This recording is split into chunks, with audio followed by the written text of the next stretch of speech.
शक्तीपीठ महामार्गाविरोधात 85 वर्ष आजीची आर्त हाक शेतकऱ्याची जमीन जाऊ देणार नाही. प्रस्तावित शक्तीपीठ महामार्गाला सांगली जिल्ह्यातून होत असलेल्या विरोधात आता ज्येष्ठ नागरिकांचा आवाज बुलंद होतो आहे. कामेरी येथील 85 वर्ष आजीने आपल्या भावनिक शब्दात शेतकऱ्यांच्या जमिनी वाचवण्याची मागणी करत सरकारला साकडं घातलंय. शेतकऱ्यांची जमीन गेली तर आम्ही खायचं काय? या वयात आता कमवायला जाणं शक्य नाही. शेतकऱ्याच्या कष्टावर आमचं पोट आहे, त्यामुळे शेतकऱ्याची जमीन कोणत्याही परिस्थितीत जाऊ देणार नाही अशी ठाम भूमिका त्यांनी व्यक्त केली. आंदोलनात सहभागी होण्याची तयारी दर्शवत त्या म्हणाल्या, गरज पडली तर मला गाडीवरून आंदोलनाच्या ठिकाणी घेऊन या, पण शेतकऱ्यांच्या जमिनींसाठी मी शेवटपर्यंत उभी राहीन. महामार्गाच्या प्रस्तावामुळे शेती, जनावरे आणि ग्रामीण जीवनावर परिणाम होण्याची भीती व्यक्त करत त्यांनी शासनाला सवाल केला आहे. हा रस्ता कशासाठी काढत आहेत? शेतकऱ्यांच्या कष्टाची जमीन हिरावून घेऊ नका असं आवाहन त्यांनी केले. कामेरीसह परिसरातील गावांमध्ये शक्तीपीठ महामार्गाविरोधातील आंदोलन हे दिवसेंदिवस तीव्र होत असून शेतकऱ्यांसोबत महिला आणि ज्येष्ठ नागरिकही मोठ्या संख्येनं सहभागी होत आहेत.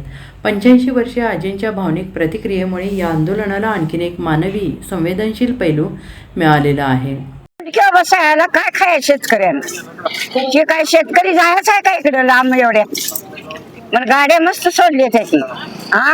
त्याला म्हणा बंद करी सगळं, नाहीतर माझी ते वाईट नाही. त्याला घराला इकडे घेऊन या, मला गाडीवर आणा. त्याला सगळा करतो कसा राहणं. माझी अजिबात शेतकऱ्याची जाऊन देणार नाही. मी येतो, मला कुठं बी नेऊ दे.